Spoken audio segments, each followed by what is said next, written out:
When you win an award, you improve in rankings, that's a huge PR opportunity. It helps you retain and attract great talent. Because honestly, if you aren't doing that and your creatives aren't getting the recognition, when they do get an offer from an agency who's doing great work, always winning, they think like, holy shit, if I moved over there, maybe I'll be able to step up. There are real world impacts to people's mortgages, home. It's all very real. Every time somebody's like, oh, awards don't matter, or awards are, silly or whatever else, I'm like, no, they have a real huge part of this ecosystem that does translate into real life changes for the people in the industry. Without a doubt. Is there anything that you feel the industry is getting wrong right now? Charging for our time as opposed to charging for our IP. The person who actually designed the Nike swoosh was paid, I think, $35 for that. And we seem to just charge for our time as opposed to charging for IP and charging for the real intellectual property that we are giving to brands.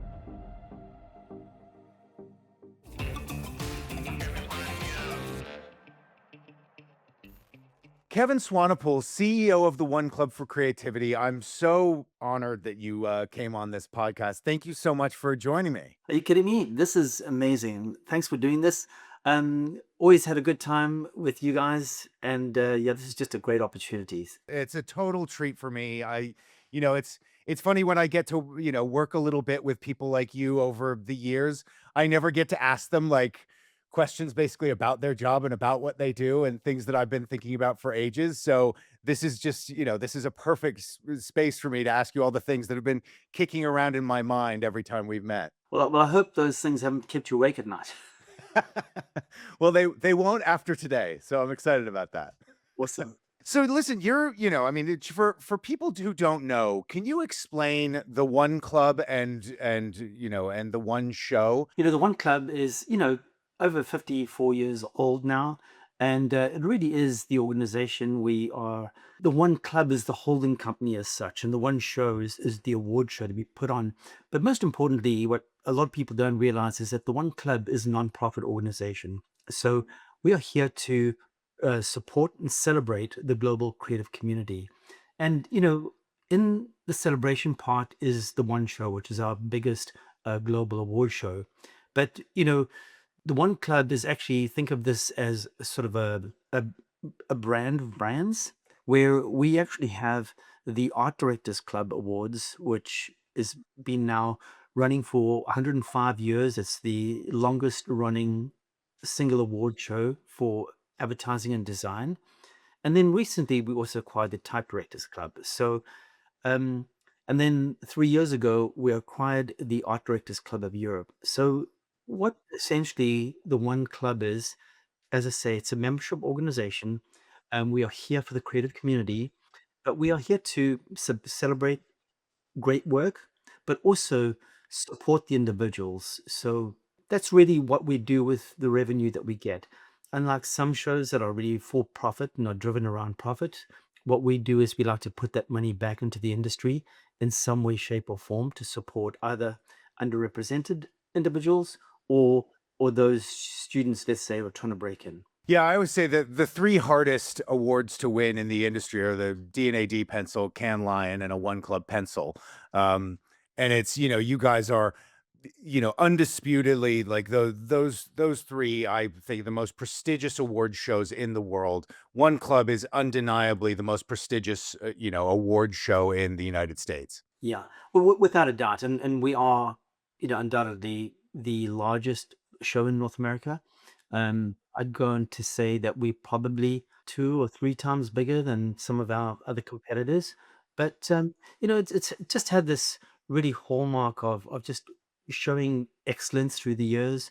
We had the annuals for many, many years, but nowadays it doesn't make sense to have an annual anymore because you can't see the great TV work or the experiential work in an annual. So all those things live in a pretty amazing archive where we've got around about 500,000 pieces of work that is archived through the years. Yeah, I mean, for people who don't know outside of the industry, getting into the annual is, was a huge thing. I know now that the annual is gone, it's, the website is there, but winning a one club pencil is huge, but having your work constantly validated by getting it into the annual was a huge part of a young creative's career. There's a great story actually, and Fernando Machado, who's arguably one of the best CMOs of all times, he tells the story of when he first got into the business.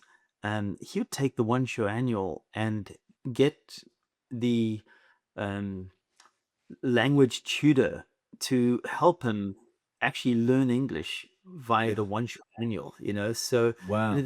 and they're just great, okay, break down the copywriting on this particular ad so that I can, learn English, amazing. Yeah, I mean, so your job, it seems to me a dual role, and I think that's why it's so exciting is that on the one hand, obviously you're you're celebrating the industry with the awards, but the other half of the job, especially as a non-for-profit, seems to be to really curate excellence around discussion of the industry and what's happening and inspiration. How do you balance that role of curating excellence, celebrating the industry, and then celebrating, and championing innovation when you see it? Well, what's really interesting is, I've been at the One Club now. This will be my 30th year, and I've always been here to try and push the envelope. So, back in 1995, I was at Apple and we were working on this thing called the internet. And I actually then proposed to the CEO of the One Club that they should have an award show for interactive advertising. And anyway, the CEO took it to the board and they turned around and said, "Well, you better get this guy to come run it because we have no idea what this internet thing is." So, it was, I started the first interactive award show in 1996. And, obviously, then as things progressed, we adopted and embraced social media, mobile. But we were also the first to launch One Show Entertainment, which was a standalone show seeing the convergence of entertainment and our advertising industry. And then what was really interesting as well, we pushed the envelope and we started the first award show for pharmaceutical and health and wellness advertising. And but again, we have a really tough board, and it went for I think it was 3 years, and then the board took it on and said like, no, we can't award this. The work is just not good enough. So we actually stopped that, and it wasn't Yeah. until probably the 2006, 2008 era, when then the work became good enough that we started doing one show, pharmaceutical health and wellness again. So always pushing the boundaries. Um, we also were the first show to embrace AI. So, with the Art Directors Club Awards 4 years ago, we started an AI category. So, I'm always looking at the trends, what's happening in the industry, how's things changing, and then how can we adopt to ensure that we, as an organization who rewards creativity, reward the most cutting edge stuff that's been done. Yeah. What's it feels like, especially after COVID, there's been this sort of Cambrian explosion of conferences. Everybody's sort of desperate to sort of meet up. And obviously you have everybody gets together for the awards. And then you guys have Creative Week, which is a highly curated, event that week with lots of the awards, but also talks and panels and things like that. With so many awards and conferences, how does the one club stand apart from the rest of everything that's been coming up recently? What I like to say is that when we have a look at some of the competitors that are out there, they will try and strive for the big thing. They want to have a conference with 1,000, 2,000 people. You go to the one in the south of France, and it's thousands of people. But The one in the south of France. Are we? Should I not bring up the C word? yeah, his name cannot be mentioned. Right? As any good CEO, you never ever give the opposition a charm at all. So. All right, well, it won't happen again. I know I made that mistake earlier, but I'll rectify it. It won't happen again. Maybe I'll even bleep it out when I mentioned them before. No, no, actually, it's good to have competition, but for us, it's more about curation. Is how do we make spaces that are safe and closed where we can take, 150 people. And like during Creative Week, we have something called the Executive Creative Summit. And that is invitation only. You can't just go out there and buy your ticket. And, it is a fairly costly ticket. It's, $1,800. But what we do is we invite key stakeholders, which are the a C-suite from agencies or brands, to come in and have a closed door conversation and a very safe space. So you can ask anything. There's no crazy questions or there's no stupid questions, So um and the beauty of that is that it allows the presenters and the speakers, and when we talk about presenters and speakers, we ask that people just present for 20 minutes maximum and then have 20 minutes of conversation. What we don't want is this forum where um, you might go to the Palais and there's 1,000 people there and there's somebody talking at you, and then they whisk away, they get in the helicopter, or their boat or whatever it is, and you never see them again. We invite discussions, and we have these really great closed environments where you can have a coffee with Rob Riley from WPP because he's there in the audience, or you can have a coffee with Susan Creedle.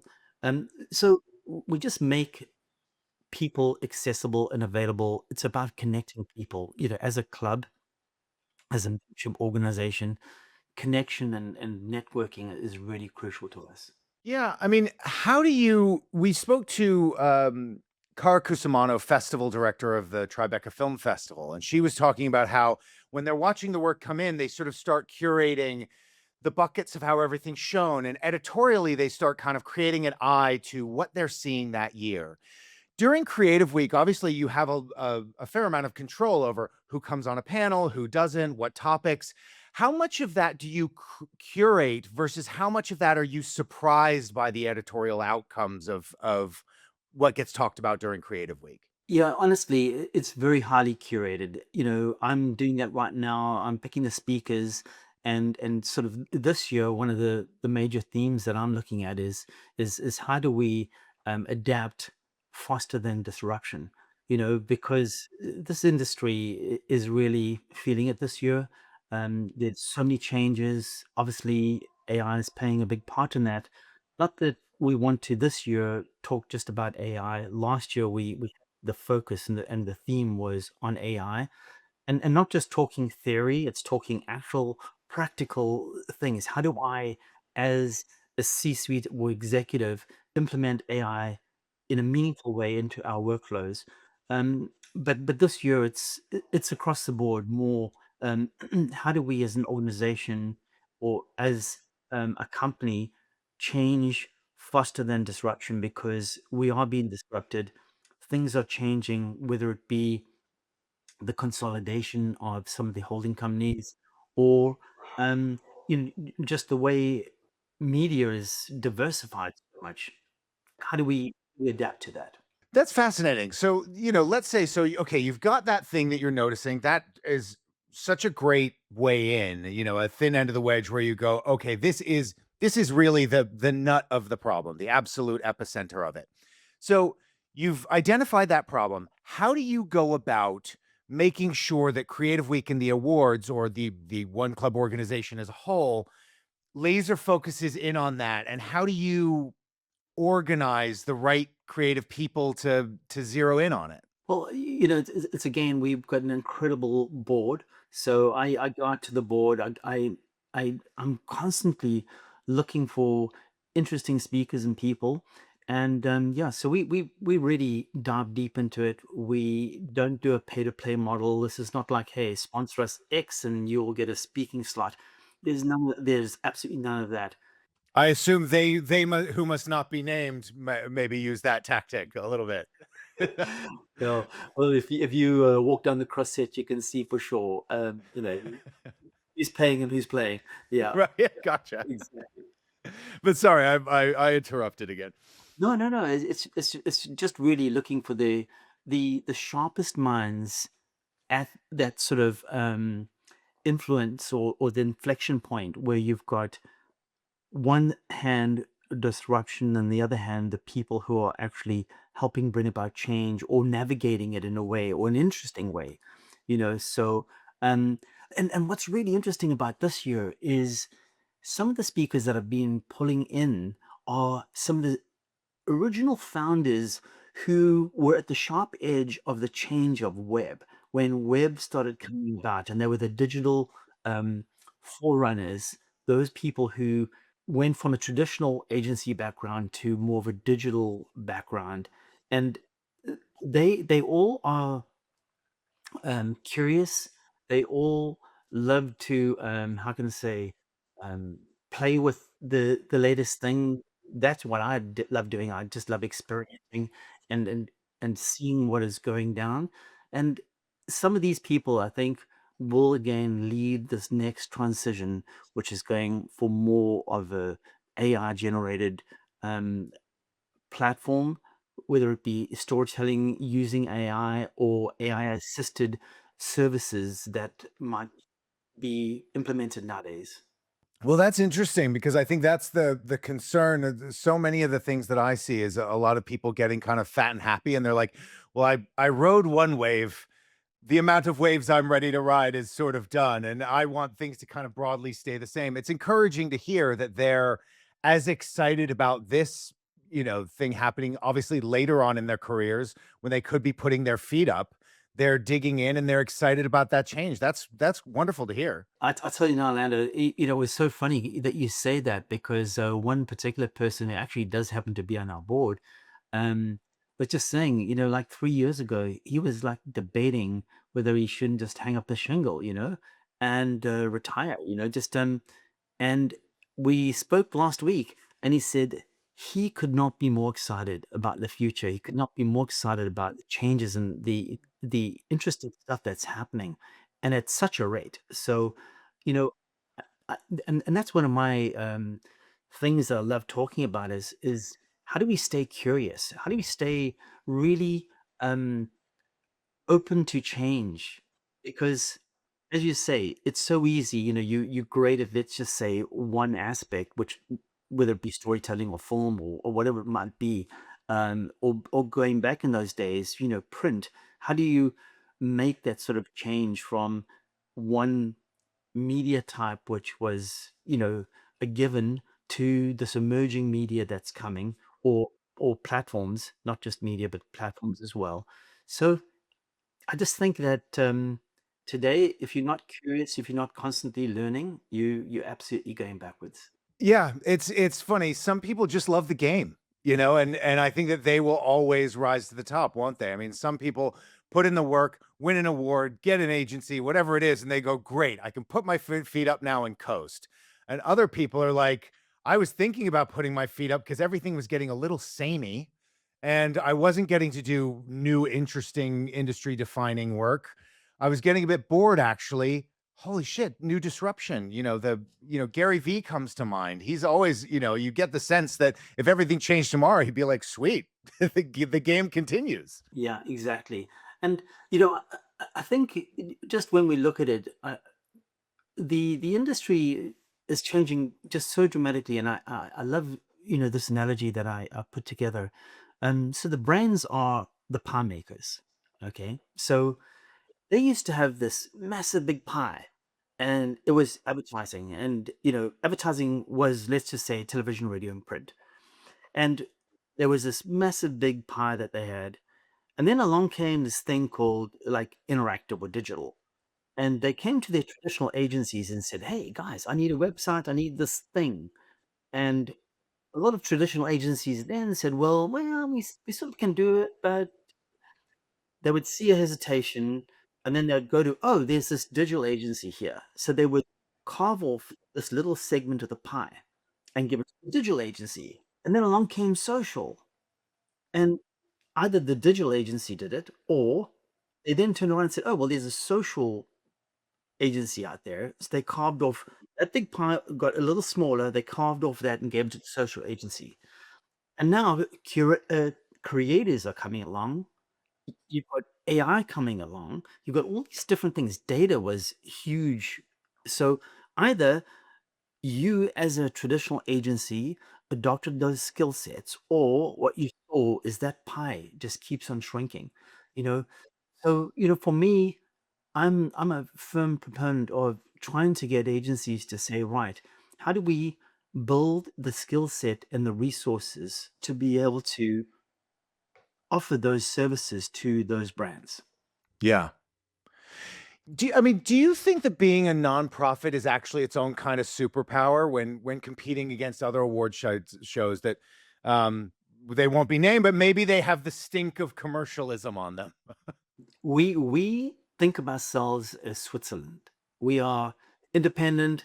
We are not beholden to, you know, shareholders or the likes.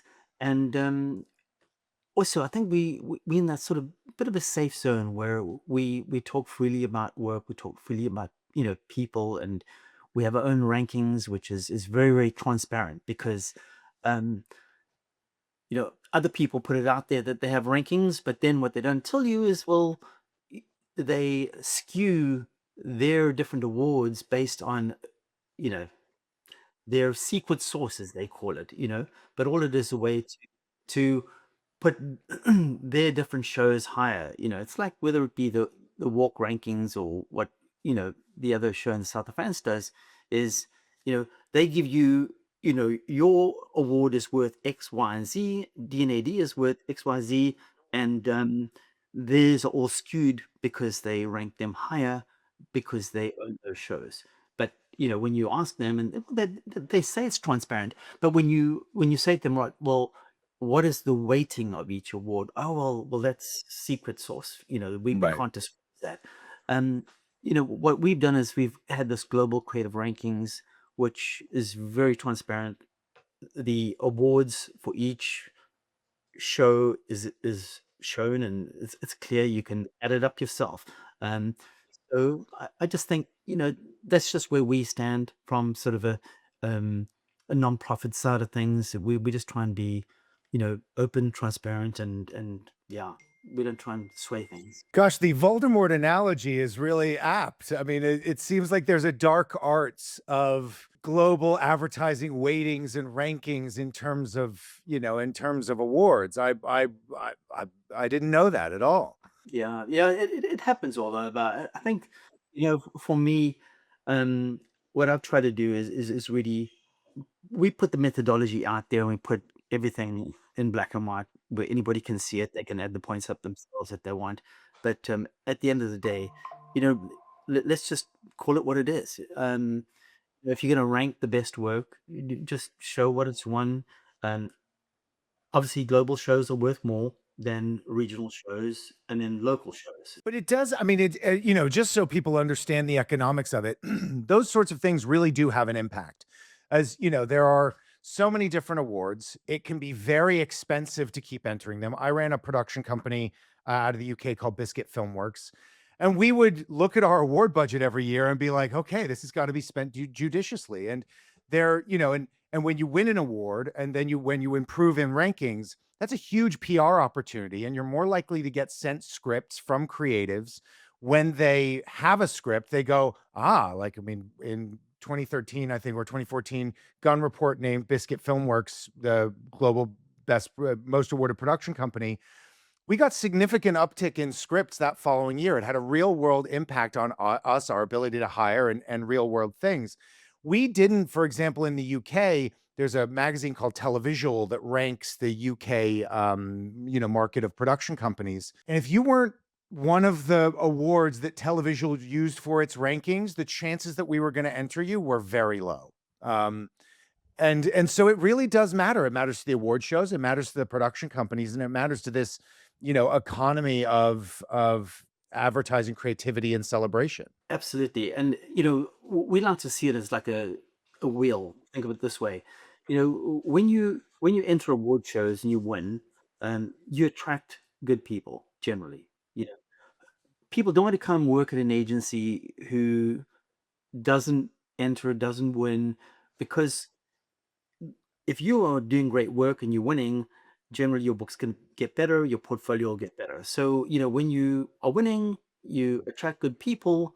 Because you got good people, And because you are seen, you get into pitches more.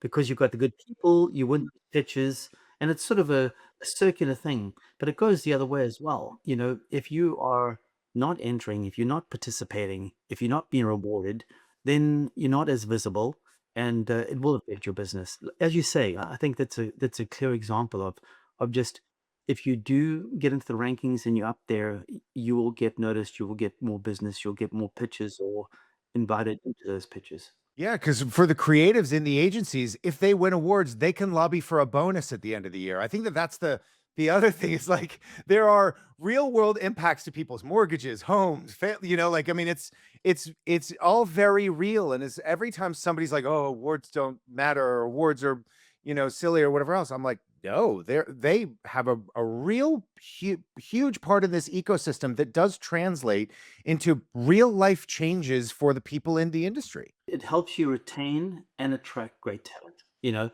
because honestly, if you aren't doing that and your creators aren't getting the recognition, when they do get an offer from an agency who's doing great work, always winning, they think like, holy shit, if I moved over there, maybe I'll be able to step up.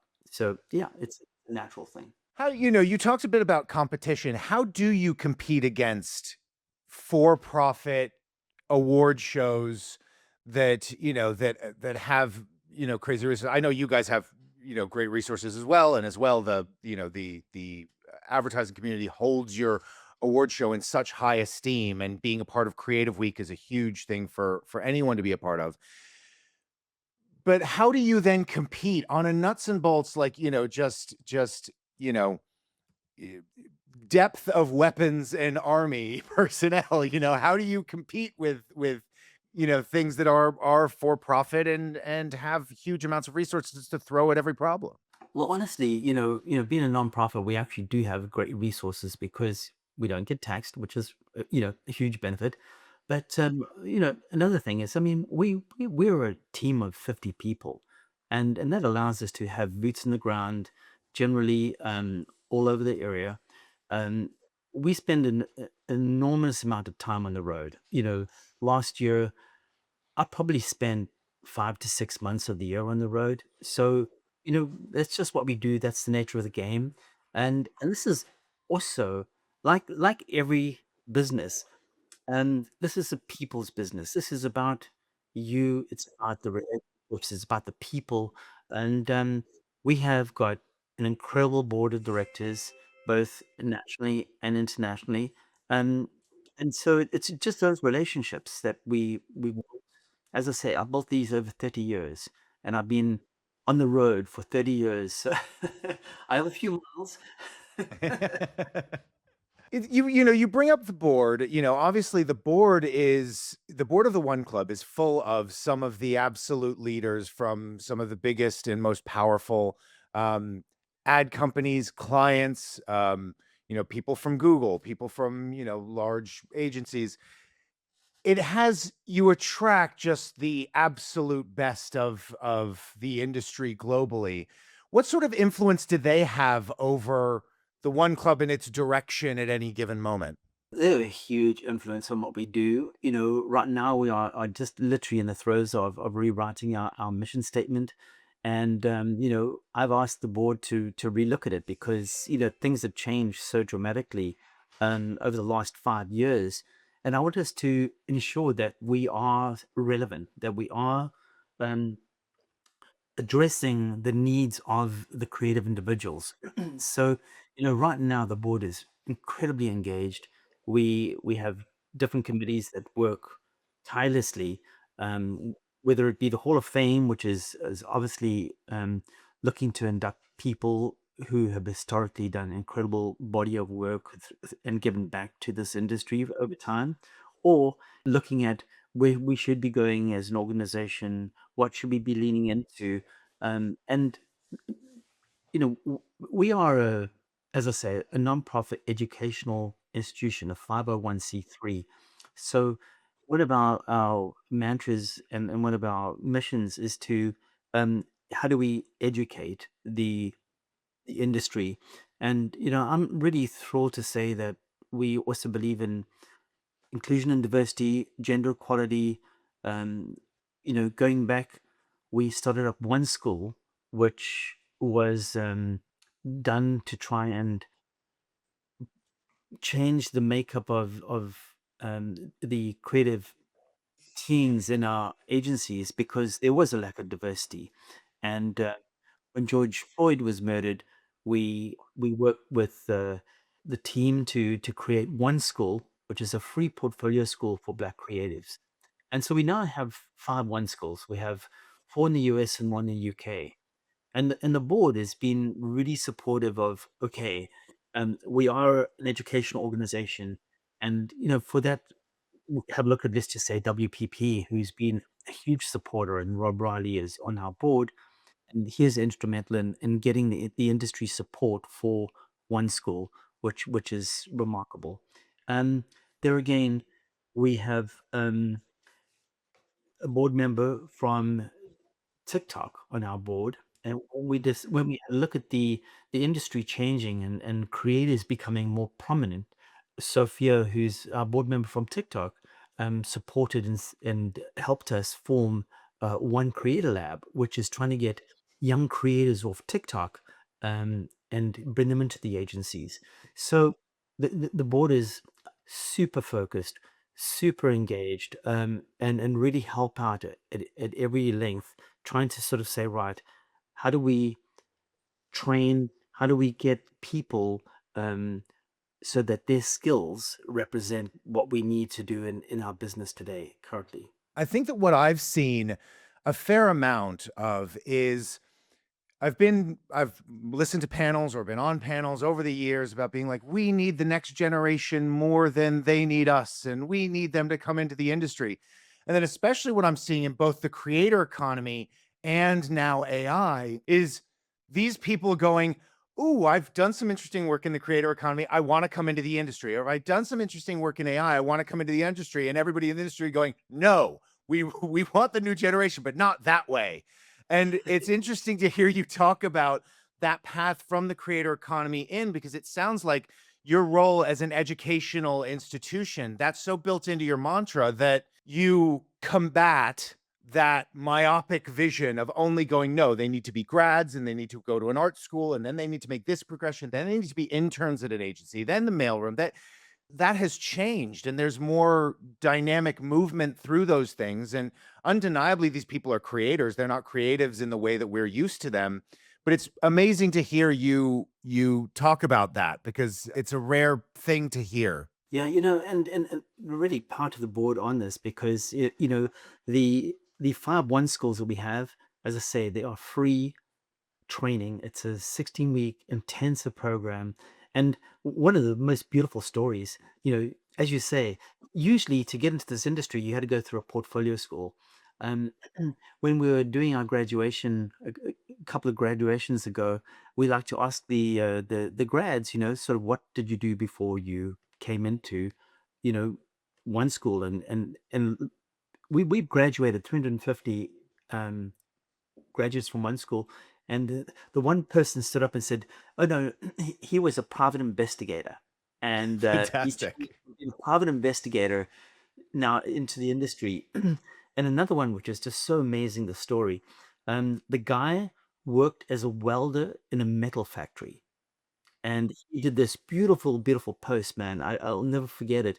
He did this post on Instagram where he put his boots, those hard steel cap boots, and he said, like, I'm hanging up my boots, and he's got a job in the industry. So, Oh, that's so great. these are amazing stories where you've got these diverse, on that specific front, Black creatives who haven't had an uncle in the business, who don't have the context to get them into the business. But here they come.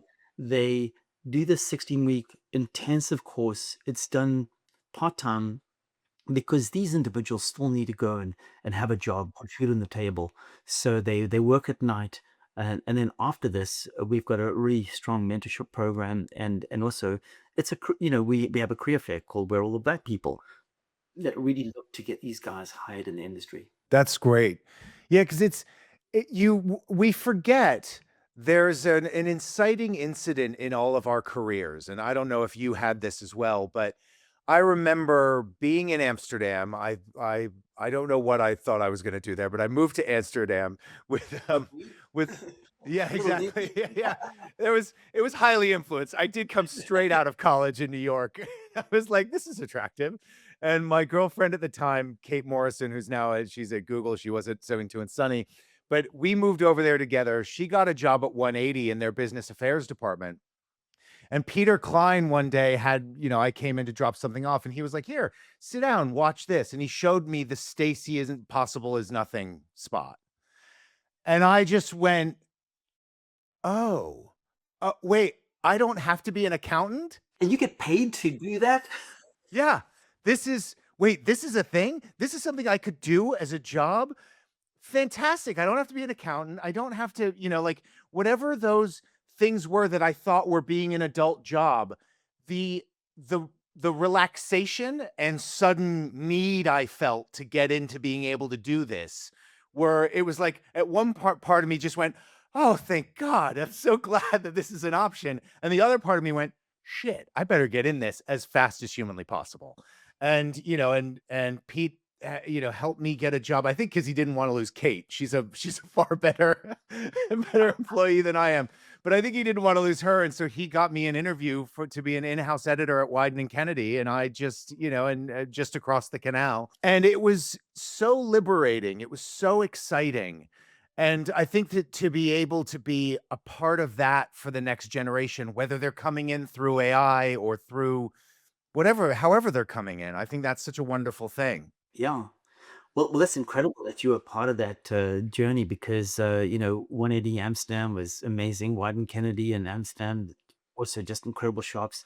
And, there was this huge, big exodus from South Africa, and a lot of those individuals went from South Africa to Amsterdam, which gave them then the option to getting into the UK or to Australia or the US, wherever it might be. But I'm so interested to hear that that was part of your history too. Yeah, absolutely.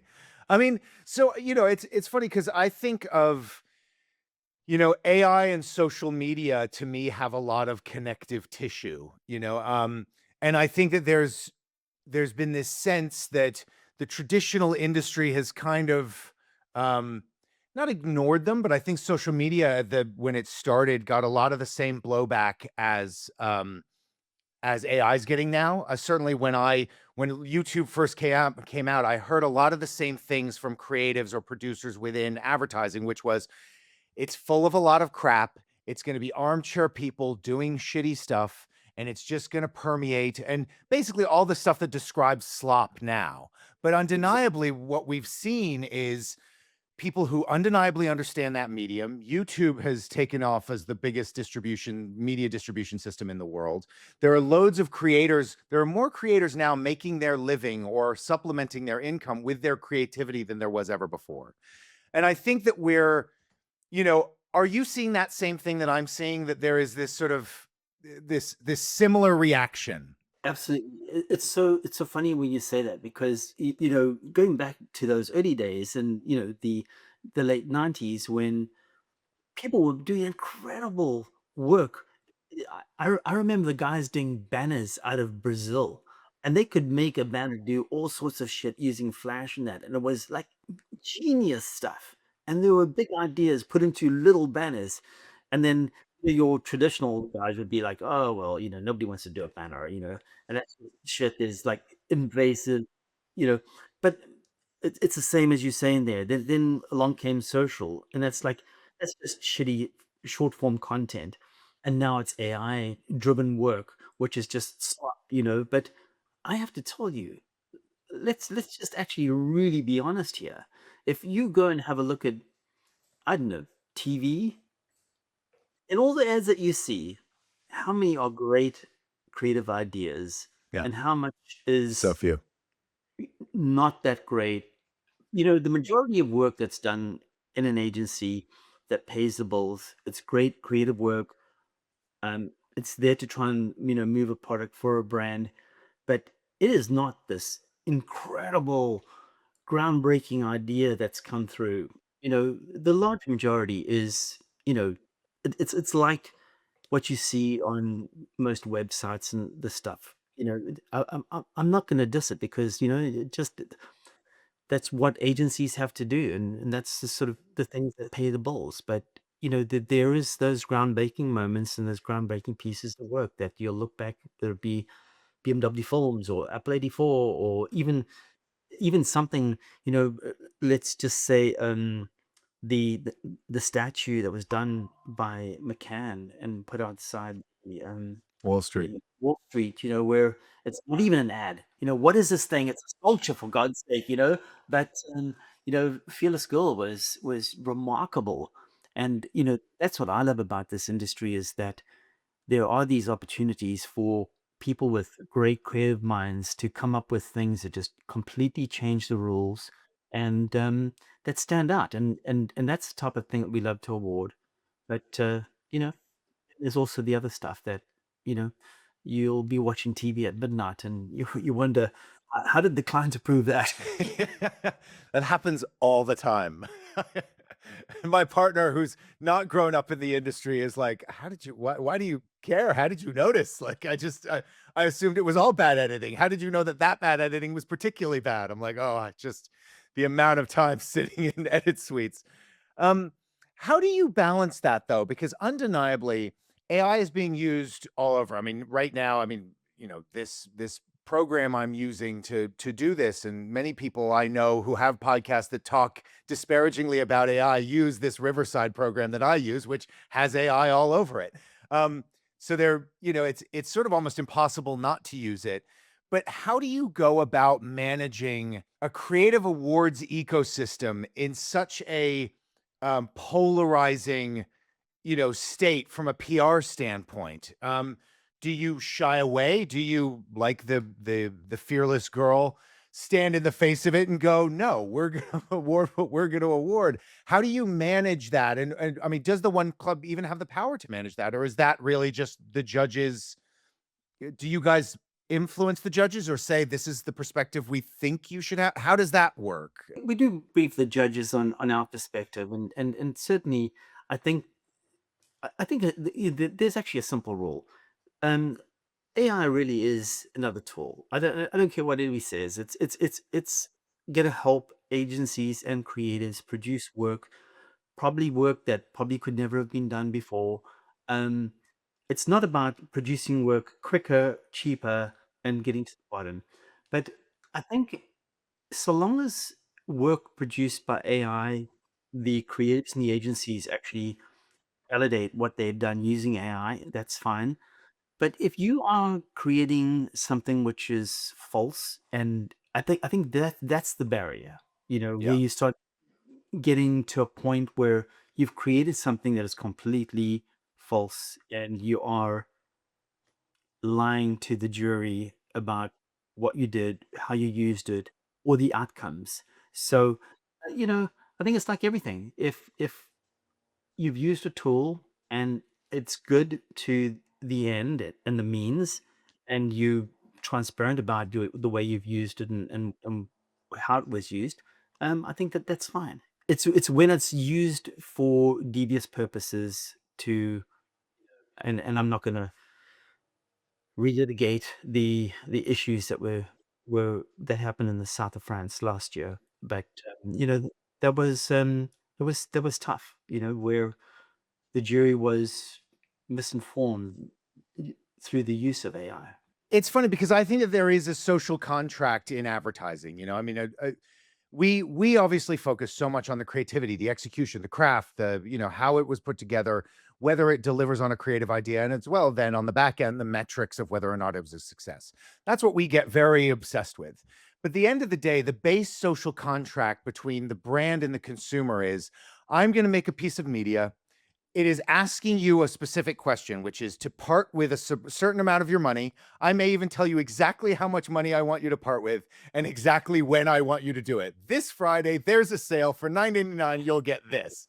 It's quite transactional on that level. And so much of what we're doing, my stepfather had a line that he would say is, "You're coming into somebody's living room and you haven't been invited. Try to leave them richer for the experience." Yeah, exactly. I love that.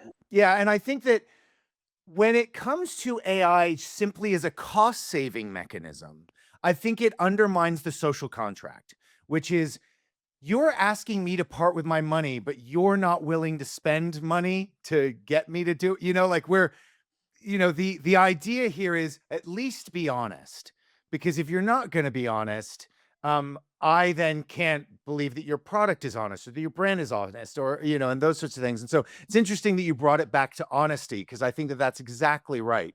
I think on some level we must never forget that that is the social contract, and you can stretch it, but that's what we're trying to do, is create media that has that relationship and is at least honest about it. Yeah, I know this word's used a lot in authentic. Just how do you create something that one um, really resonates with your audience, and some things will and some things won't. And if you use AI as a tool, um, the interesting thing I'm a firm believer of is that AI is not going to let's just say replace a good idea. And no matter how great you use AI, whether it be video generation or image generation or even script generation, um, the human idea behind that is what's going to make an idea good or great. And honestly, the way I look at it, I think AI has the ability to go to the world's largest library, which is everything that's been created before, and it can pull from things. But the creative individual has got this insane ability to put things together that I don't think AI can do yet. Maybe it can do it later on, and I really don't know. And it's improving so fast. We'll only know in the future if it'll get to that state. But you know, some of the ideas that we see, where a creative is completely taken something out of context, but there's a human insight to it, and then they serve that up. And they might have used AI to create it or to execute on it, but it's that tension that human curation, human, like, AI has never been in a relationship and has been heartbroken because your girlfriend um, went and found another guy, or whatever it is. You haven't been through those human um, stories or tragedies or emotions. Um, I don't know.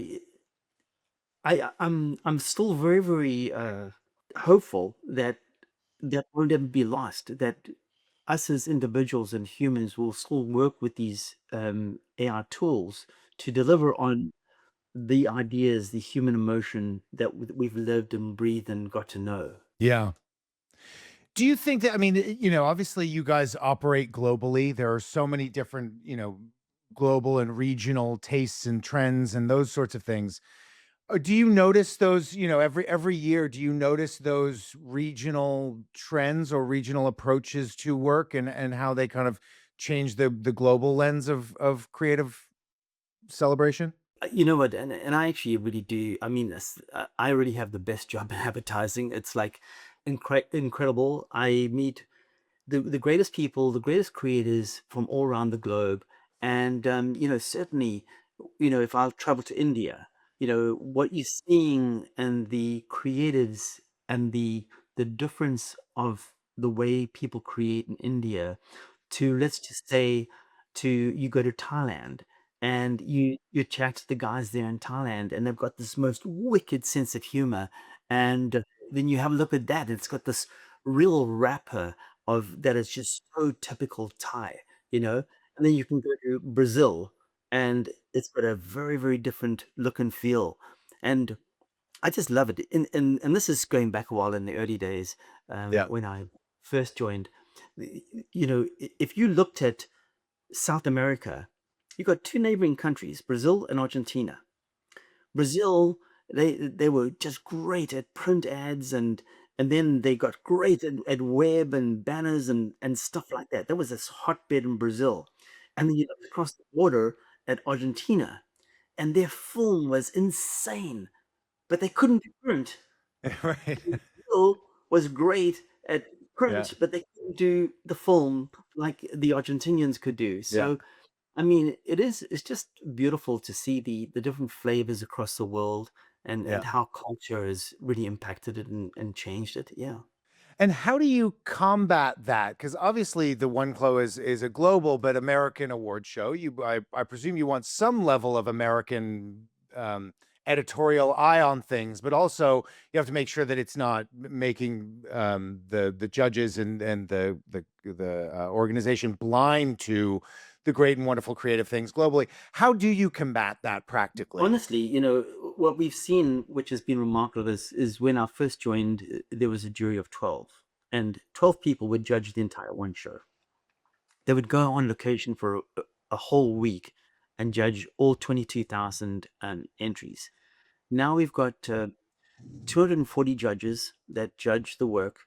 Again, we still around about 22,000 entries. But the difference is when we have a look at the makeup of the shows, we are very, very focused on ensuring that there are independents, there are networks, there are people from holding companies, there are freelancers. And then we also want to make sure that the jury room is gender neutral. So we need to have a 50-50 jury split. And then is there diversity in the room? And it's not just diversity of, is somebody Hispanic or white, but is there representation from different countries around the globe? And I'm proud to say, the one show people don't really realize this is we are 60% of our entries are international. Yes, 40% comes from the US. But again, most big global shows, US is the biggest entrant. So the split will be about the same, 60-40 roughly split. So I like to say that we are a truly global show, global audience, global jury, but we do have an American accent. We do have our values, we do have our principles that we brief them, and yeah. So it's sort of, I wouldn't say American centric, but it's got an American accent for sure. Is there anything that you feel the industry is getting wrong right now? Yes, the thing that we've got wrong, and we've got wrong for a long time, which is really sad, is I think that we haven't done a good job of making the case for a good creative idea, and we've allowed, I think, a lot of our power to be replaced by either account services people. And when I say our power, I'm talking about the creative individual not being in the boardroom. And us as an industry coming up with a stupid idea of charging for our time as opposed to charging for our IP. You know, when we and you don't know what your IP will be worth, but if you just think that the person who actually designed the Nike swoosh was paid, I think, $35 for that, you know. Um, but if you also have a look at, we'll come up with these great ideas. Even take, for instance, the Time Redbox campaign that ran for years and years and years. It became the iconic vision of what Time stood for, its brand and everything.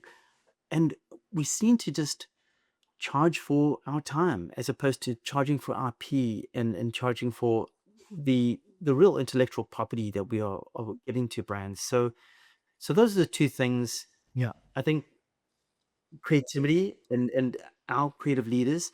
When you have a look at, let's just say, the really great agencies that have been through Time, um, they've always had somebody who has been a creative at the helm, and they've obviously had great business people around them. But if you have a look at, let's just say, Wyden Kennedy, that was led by a creative. If you look at Goodby Silverstein Partners, led by a creative, you know, I can go on and on and on, but I think we've got to take back our seat in the boardroom, take back our seat speaking with the CEO, not just the CMO or brand manager.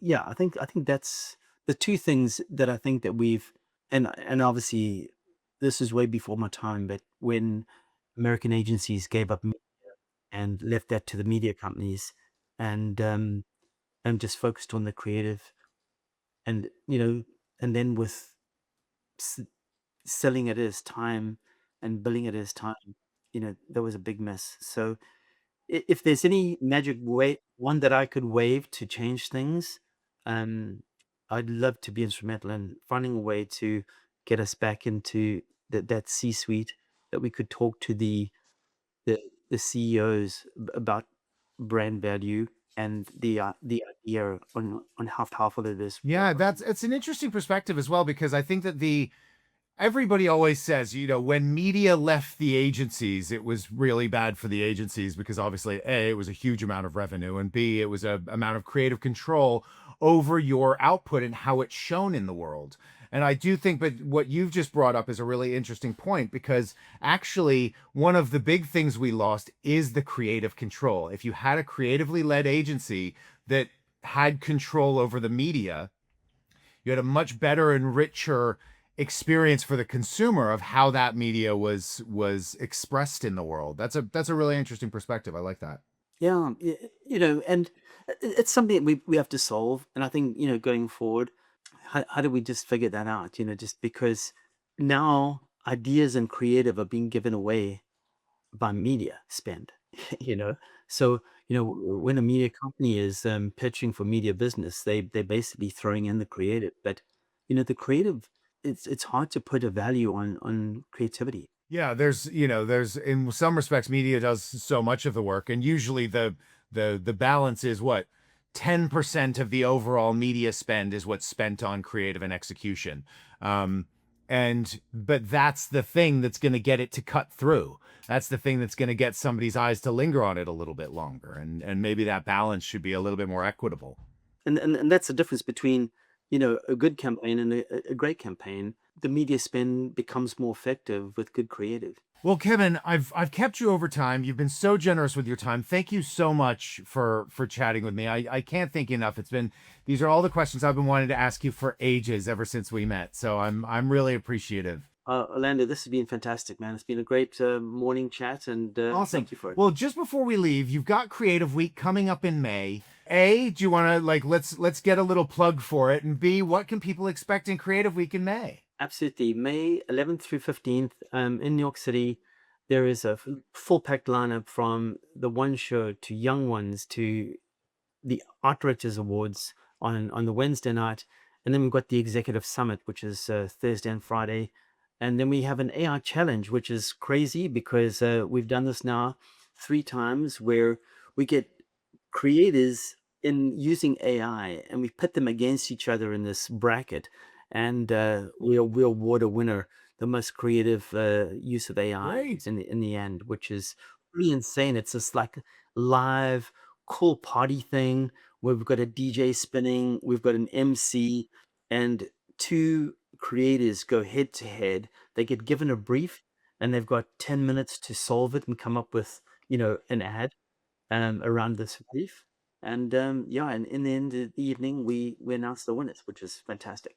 That is fantastic. Well, I'm very excited. I'm gonna be there. It's like I'm really excited about it. The beauty of that is what we're trying to do there is actually trying to sort of lower the fear level and the bar of y- y- being able to do it, because what we have is these big screens that you can see the two creators going head to head in the same brief, and how they prompt AI to get the resolve.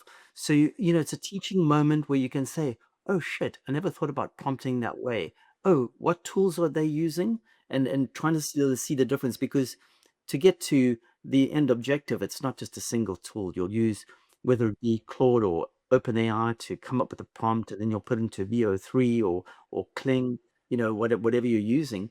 But at the end of the day, it makes it a little more real, that people can say, oh shit, Yeah. with this black box of secrets that I don't know how to do, like it was coding back in the day.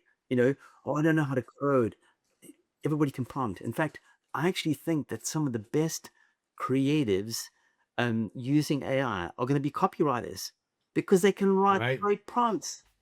For God's sake. Good point. Well, I mean, you also might be credited long term with finally bringing esports into the advertising and creative community. I mean, this sounds very exciting. It's exactly what it is. It's like this esport battle where you've got two people at stations going head to head, big screens. And this year we're going to be actually putting it onto YouTube Live to stream it live as well. That's a great idea. I'm very excited about this now. I think it's a great mixture of formats, and it sounds like a lot of fun. Yeah, I'm trying to get Twitch to stream it as well, so we can actually bring this to the gaming industry, as you You said. have somebody from TikTok on your board. What are you doing going to Twitch? No. Don't worry, we can edit that out.